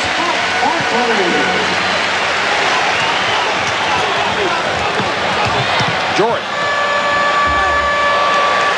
So that's the end of the third period with the score. Philadelphia 86, Chicago 77. And we'll return to the Spectrum after this message and a word from your local station.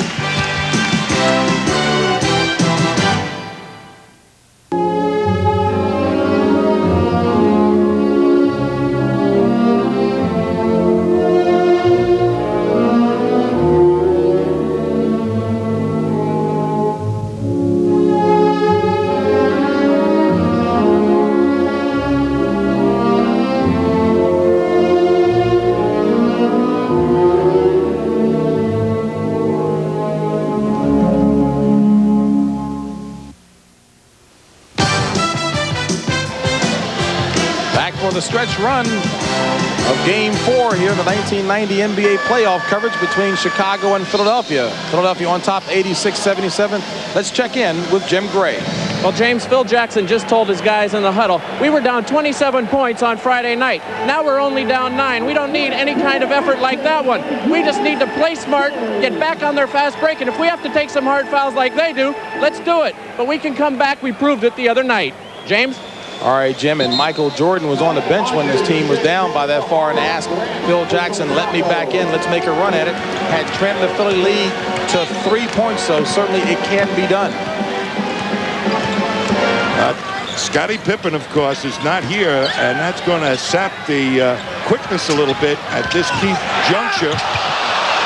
And a quick defensive move by Jordan blocking the Thornton shot.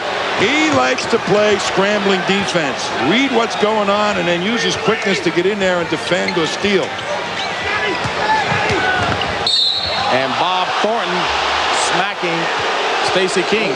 You're going to see a great look by Barkley down inside to Thornton, but there's Michael Jordan just waiting at the pass to cut him off. Elaborate on Pippen's absence. How do you assess it at this point? Well, they've had to use all their quickness just to get where they are right now. Again, in that pressing defense, his quickness at the quick forward spot, it would have been a real plus. Plus his offensive ability. And Ed Neely showing some offensive ability as he bulls his way in for the score. You know, sometimes you make a mistake with a guy like Ed Neely. Here's Jordan. They go and double team him, and Barkley's just saying to himself, well, it's Ed Neely. Well, Ed Neely is smart enough to step in when the opportunity is there and make layups. You can't forget about Ed Neely. Neely is a very fundamentally sound player. Neely forced Barkley into his 4th personal foul, and Chicago has trimmed the Sixers lead to 6 with 11:10 remaining in the game.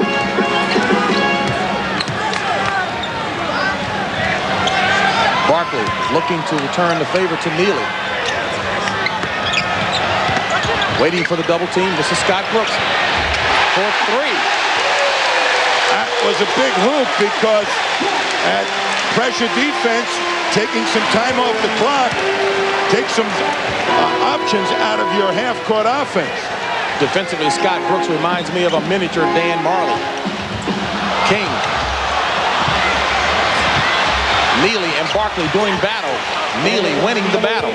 Boy, you said you can't forget about him. I'll tell you, you just must get over the top of him. You can out-jump him, but he is a position player, and when you give him an inch, he's going to hold it. 7-point Philadelphia lead. Hawkins, speed advantage over Neely. Can't capitalize. Jordan with the rebound. 5 rebounds for Michael Jordan. B.J. Armstrong back to Jordan for three. And Jordan, as if he hasn't been warm already, has just dropped in his 30th point, under 10 to play. Up to this point, Philadelphia continues to shoot well. A great individual battle between Michael Jordan and Hersey Hawkins. Hersey Hawkins with a total of 24, Jordan with 30. And Philadelphia actually doing the job in transition.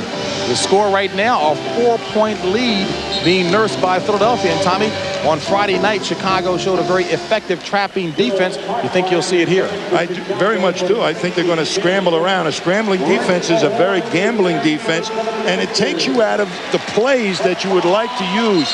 It makes you find an opening any place on the court, and that guy has to be smart enough to take a good shot. And you can take a player like a Barkley out of the game. I'm sure right now Jimmy Lynam would like to go to Barkley and let him attack Neely. He's got Neely on Barkley. Neely, 245 pounds, leaning his weight on Barkley. And Barkley draws the brunt of that Neely weight for the foul. And Neely taps him. And again, you see Barkley. He knows it. He dishes it out as well. Well, he gets the good spot. A little off the box. They play him to the middle, force him to the jump shot. Great fake. And there's Neely saying you're not getting a shot at the hoop. Instead, you're getting a shot in the nose. So right now, the hard foul and evidence, and it's coming from the guys in the red shirts, not the white shirts. And Barkley returns the shot by dropping in the first free throw. He's got 19 points, 8 rebounds, 5 assists, 2 blocks. But he has not provided the emotion in this game that he did in Game 3. Jordan showing Julius Erving type mitts by grabbing that rebound one-handed. 9:25 remaining. Jordan. Rebounded by Neely.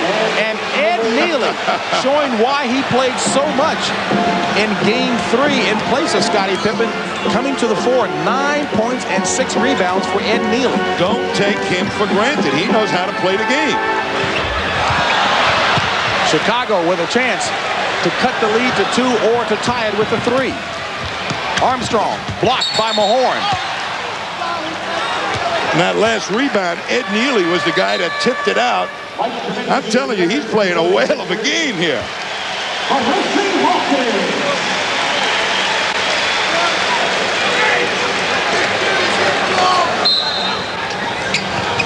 Jordan over top of everyone. Well, what do you do on a play like that? He just simply out-leaped everybody. There's nobody up there with him to stop him. You need a tennis racket to help you on defense with that. 32 points for Michael Jordan. Down to a 1-point Philadelphia lead. Barkley stripped by Jordan. Brooks. Under 5 on the shot clock. Anderson forces it. A fresh 24, and Jordan make that. Barkley is hammered from behind by B.J. Armstrong. I'll tell you what's going to happen in the next ball game. The way they're manhandling right now, Charles Barkley, every time he goes to take a shot, I tell you, Jordan is going to receive the same treatment. They have been very limited. Watch this, as everybody just wrapping him up on every play and slamming him. And you better expect that in the next ball game that Michael Jordan is going to get the same treatment. He's their superstar, and Barkley has got precious few opportunities to go strong to the hoop. Johnny Dawkins comes in to replace Scott Brooks, and Horace Grant replaces Michael Jordan at the 8:29 mark. Remaining in the fourth quarter, Chicago trailing by 1 as Barkley misses that free throw. Barkley only 50% this afternoon at the free throw line, 5 of 10. You know, that warning for the league to the Philadelphia 76ers, a little trip in their style. But the Chicago Bulls don't feel that it inhibited them whatsoever in what they're doing to Barkley. It worked. It saved 2 points. Chicago with an opportunity to go ahead for the first time in the ball game, and they do on that Bill Cartwright jumper. Only Bill Cartwright's 4th point of the afternoon, and the Bulls lead it 91-90. Mahorn defended by Cartwright. And Cartwright, the 11-year veteran, pushes Mahorn on the pass. That was like a rookie move that time by Bill Cartwright. No reason for him to force that play the way he did. Fourth personal foul on Cartwright as Barkley goes out. So it's Dawkins, Anderson, Hawkins, Jaminski, and Mahorn, the 5 on the floor for Philadelphia. Anderson double teamed and throws it away, so the trapping press paid dividends that time. Chicago with the chance to expand the lead.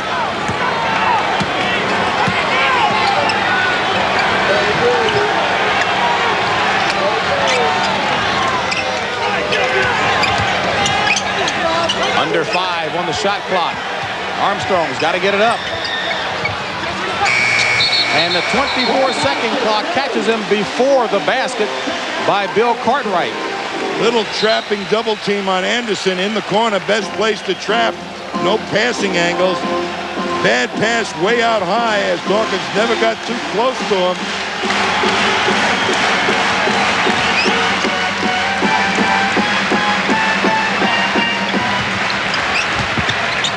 Dawkins. B.J. Armstrong playing confident basketball. Over to Hodges. And Hodges with the running baby hook. And it's a 3-point Chicago lead with 6:44 remaining. When you play the scrambling defense, it takes you out of your set plays. You have to make good basketball moves, find the open man, know that you have a shot. And Hodges hammered Hawkins from behind. Well, the Bulls said they would approach this game as if Scottie Pippen had a sprained ankle. Thus far, they're right. We will get you back to the Spectrum in a moment. Pat O'Brien in New York City with a reminder that coming up you'll see either the Knicks and the Pistons or the Lakers and the Suns in our Sunday nightcap, and sources close to the players are confident. Those of you lucky enough to see my son Bill play the Knicks today are in for a treat. I'm going over to Madison Square Garden right now, and if they boo him, I'll take care of it. My son James will do the Lakers teammates proud today with a big game against all those other Suns, the Phoenix Suns. Thank you, ladies. Let's go back to JB and Tommy. And Tommy, in their prime, who do you think was booed more, Lambier or Danny Ainge? I know a lot of guys that get booed. I happen to be one of them, too. But Bill Lambier really has been a great player. We all know that, and so is James Worthy. My hat's off to their moms. And Tommy, our hat's off to you, partner. It's been a great run for you, so no boos, nothing but cheers from here. And let's head on over now to Jim Gray. Jimmy Lynam has been very upset in the huddle over here. He just told his guys that they've totally forgotten the defensive boards and the defensive end. It's just not an offensive game. They've had too many second chances. You guys must get back and play that tough defense that you did in the first half. James? All right, Jim, and what Philadelphia hasn't had, no field goals and only 1 point in 4.5 minutes of play. Well, this has got to be Barkley time for the Sixers. Percy Hawkins, nice move to the basket. Well, he's pumped up. And he's going to need it because Chicago has outscored Philadelphia 16-6 in this period. And the Bulls clinging to a 1-point lead. Grant makes it 3. A 95-92 Chicago lead with 5:50 remaining in the contest. That Grant-Mahorn matchup has been very productive for the Bulls.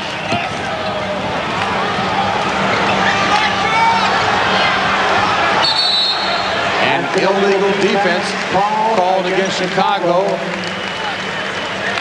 Ed Neely went down, and once he goes down and crosses that line, imaginary line down the lane, he must go double the ball. He faked at it, tried to go back to his man, illegal defense. That was the first against Chicago. That'll be a warning. Second one will be a technical. I think that word is pronounced technical.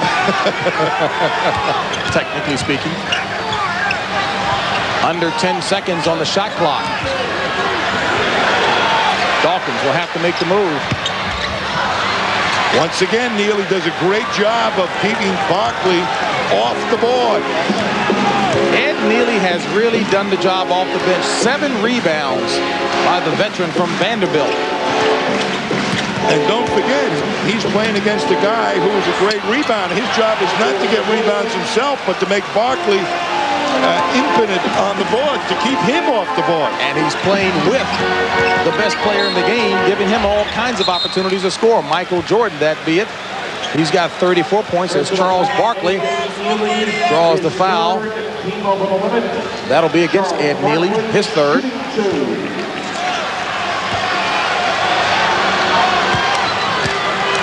Charles Barkley, only 5 of 10 at the free throw line. He's got 19 points, and he continues to struggle at the free throw line. Only a 60%, make that a 74% free throw shooter. Ed Neely takes a seat on the Chicago bench.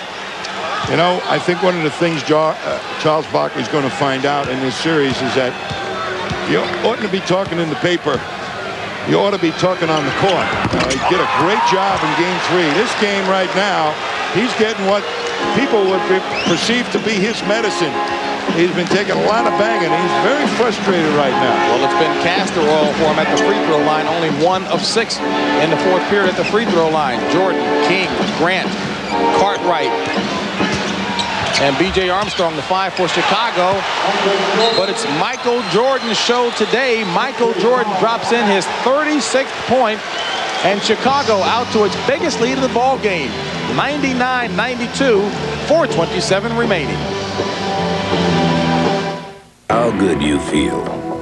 You can still benefit from whole grain nutrition. But of these leading cereals, only Wheaties is made with 100% whole grain. So no matter what you're shooting for,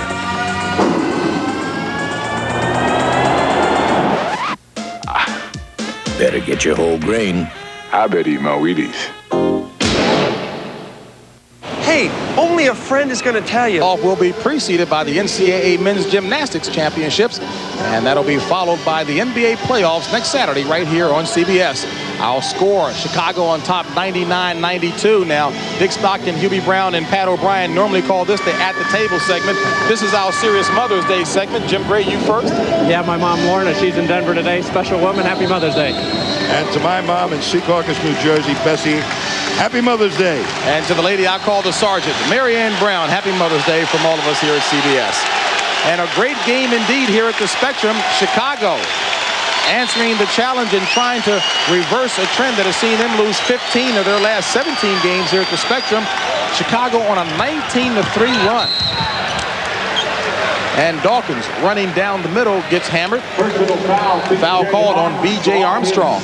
And take a look at the rebounding. Boy, has Jackson's squad responded. I will tell you that Ed Neely is responsible for a lot of that, keeping Barkley off the boards. He never really went for rebounds himself, but Barkley, in his natural aggressiveness, took Neely towards the board, and he denied Barkley a real good shot at it, and Neely ended up getting a finger on several of them and tipping them to a teammate.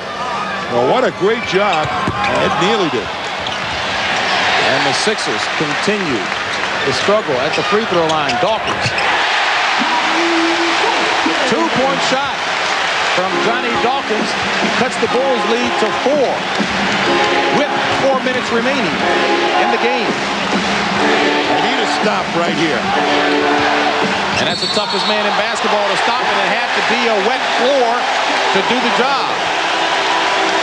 Michael Jordan slipping on the move. Now, I've heard of moves on the moves before in basketball, but not quite like that. That's one of those slippery moves.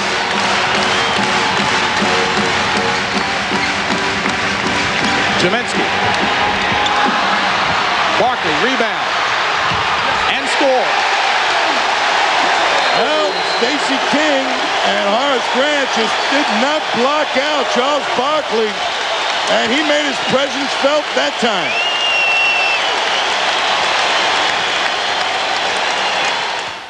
Charles Barkley going for an offensive rebound as Grant, unlike Neely, releases Barkley to try and get a rebound himself. What you got to do against a great player like Barkley is give up your own rebound by stopping him from getting good position to pull one down himself. And Barkley, once he gets inside that defense like that, he uses his power to put it back up. That time, no hard foul. Important information, Chicago with 2 timeouts and a 20 remaining. Philadelphia with 2 fulls, no 20 remaining. Team foul 76ers with 2. Chicago over the limit. 3:38 remaining, and it's a 2-point ball game. Chicago on top, 99-97. And this is the man with the ball in his hands, Michael Jordan. And a matchup, Charles Barkley defending Jordan. He's got Jordan out high. Jordan with the quickness advantage. And he uses it and capitalizes on it. Michael Jordan gives Chicago a 4-point lead. Well, they got by Barkley, and Barkley was expecting help, but nobody helps enough on Michael Jordan. Watch this step on Barkley. Barkley up challenging him. Quick step around, and his speed, Barkley has to release him. Lifts one man on one side of the basket, but the other side of the hoop wide open. That's what he does. Breaks you down. Philadelphia fans used to see that move so often for years by one Julius Erving. Dawkins and Philadelphia at the free throw line just not doing the job. John Paxson fouled Johnny Dawkins for his fourth foul. Philadelphia 2 of 9 this period at the free throw line. 3 of 10. And Philadelphia trails 101-98. You know who hasn't been heard from in this game an awful lot is Rick Mahorn. He's only got 2 points. Paxson on the move. Foul. Take your pick, Mahorn or Jaminski. It looks like it's going to be on Mahorn. Personal foul, Rick Mahorn, his 5th personal. And that's 5 on Rick Mahorn, as you saw Jim Lynam expressing his frustration as well.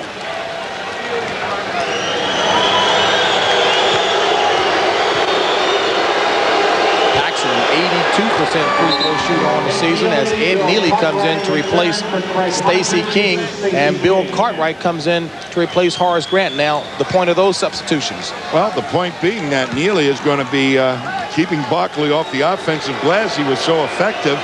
And Grant will have to be defended by a much slower man. And that is Rick Mahorn. So they may use that as an option. Give Michael Jordan some other people to play with there. Barkley wants the ball with Neely defending. And Grant coming over for the double team. Bats it out of bounds. 9 seconds remaining on the shot clock. 103-98 Chicago lead. 2:39 left in the game. Barkley has not been able to make a quick move in the low post on Neely. Hawkins. Barkley, rebound, fresh 24. Dawkins. Barkley again, and fouled from behind. Michael Jordan.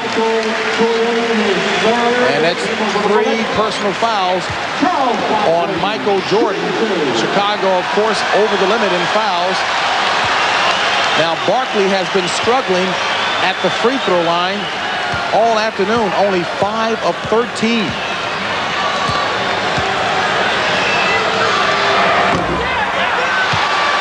And the drought continues, 5 for 14.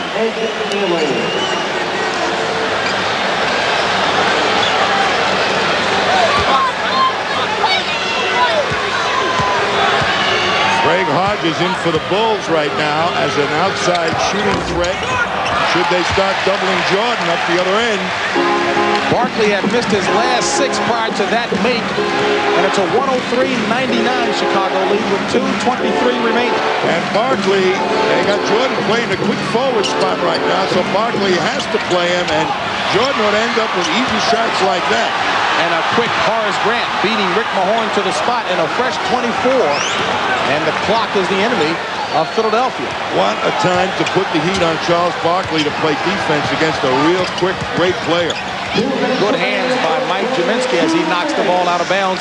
9 seconds remaining on the shot clock and under 2 remains in the ball game. And Jaminski was forced to switch on that play. What a matchup for Jordan to take advantage of. A 20-second timeout called by Phil Jackson.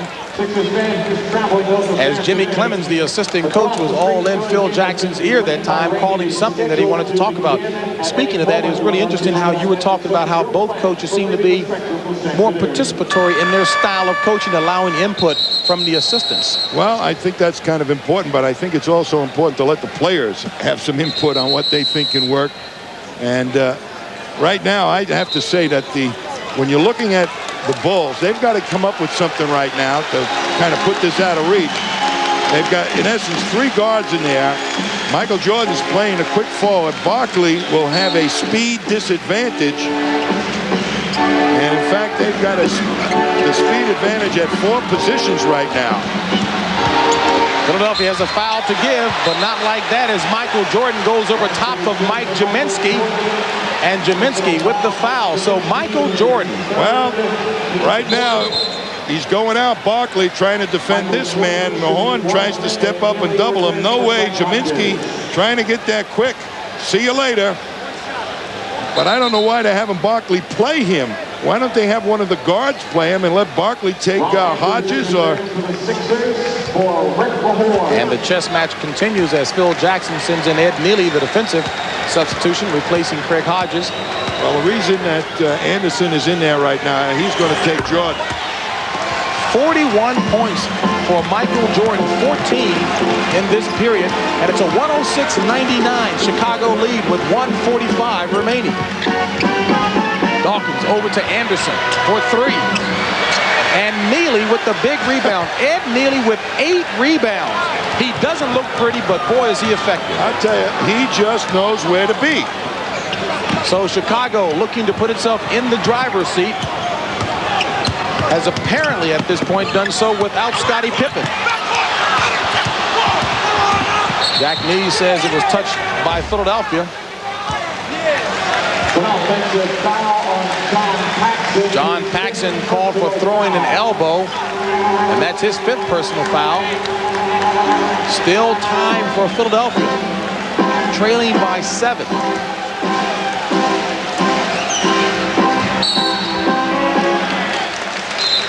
Blocking foul called on John Paxson, and he's out of the ball game, having picked up his 6th personal foul. So John Paxson leaves the game with 8 points.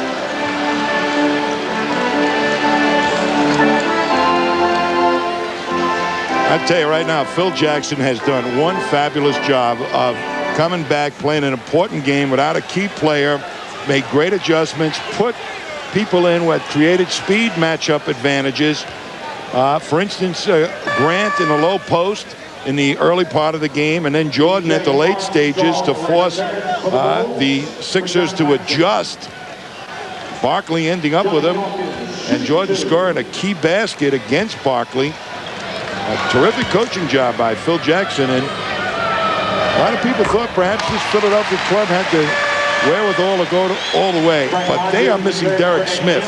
Big loss indeed. A big loss for him because he was a 2-position man also, like Anderson. And he could at least defend Jordan adequately with his size and strength as Dawkins looks to make his 2nd free throw. And he does. And it's a 5-point Chicago lead with 1:14 remaining. Craig Hodges along with B.J. Armstrong in the backcourt. And Ron Anderson fouling Horace Grant.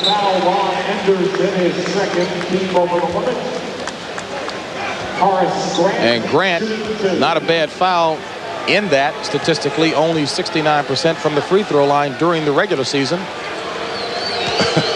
But here comes Ed Neely again. Grant 1 for 7 at the free throw line throughout this playoff series against Philadelphia.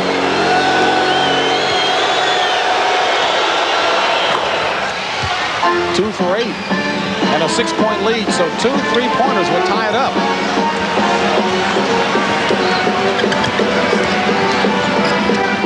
Anderson, Dawkins, Neely, number 9.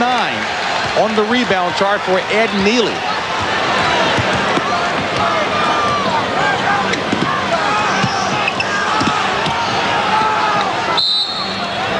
And Hawkins fouls Michael Jordan.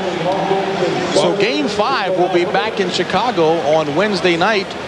And Philadelphia hasn't had much success in Chicago. They've lost 6 of their last 8 games in Chicago as Michael Jordan takes a trip to the free throw line. When you play a 7-game series, you really try to hold serve. So this is obviously a major accomplishment by Chicago.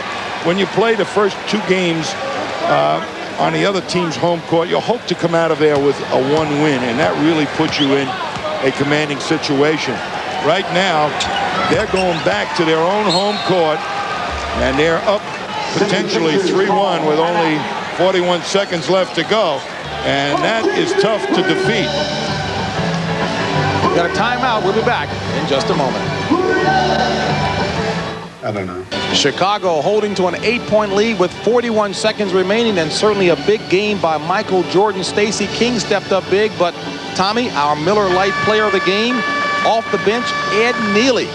9 points and 9 rebounds. And Light Beer is proud to present a check for $1,000 on behalf of Ed Neely to the National Multiple Sclerosis Society.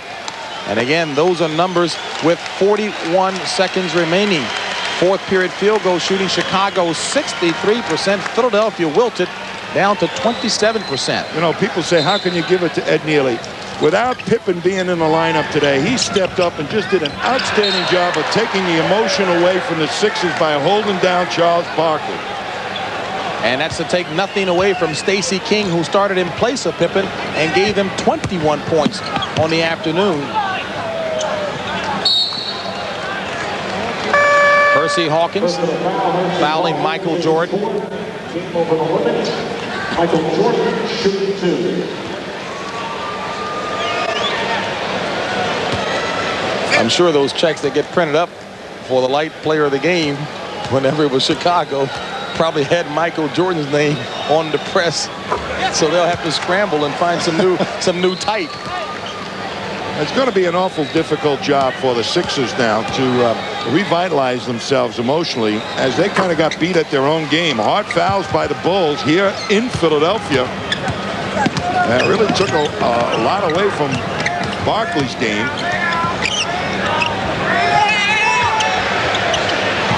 As Michael Jordan tips the pass out of bounds with 13 seconds left on the shot clock, 19 and a half on the game clock. Michael Jordan, 45 points, 18 this period, along with 6 rebounds and 11 assists. Once again, a stellar game by Mr. E.T. himself. A fresh 24 as Barkley throws up the 3.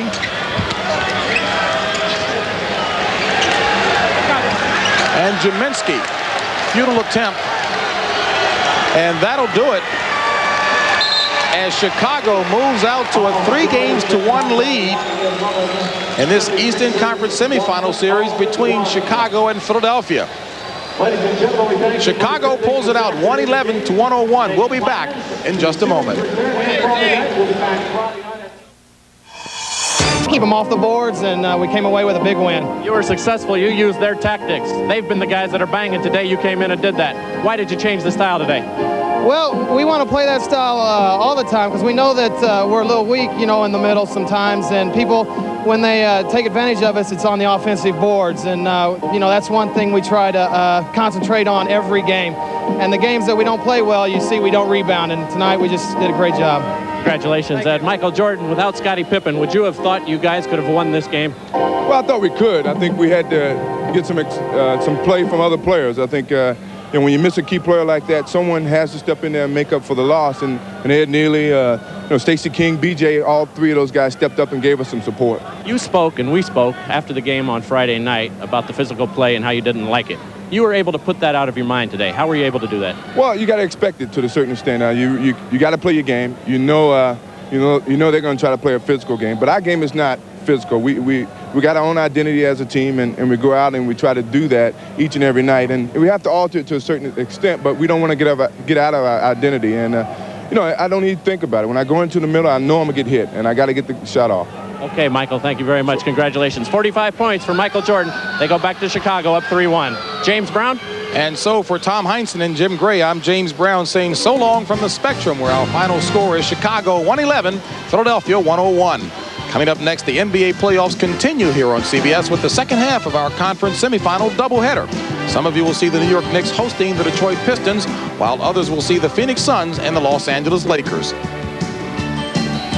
CBS Sports coverage of the 1990 NBA playoffs has been sponsored by Plymouth and your local Plymouth dealers, who invite you to test drive a Plymouth today. Bugle Boy, in jeans and casual fashions, Bugle Boy's leading the charge. And by Miller High Life, buy that Manna Miller, the best comes shining through.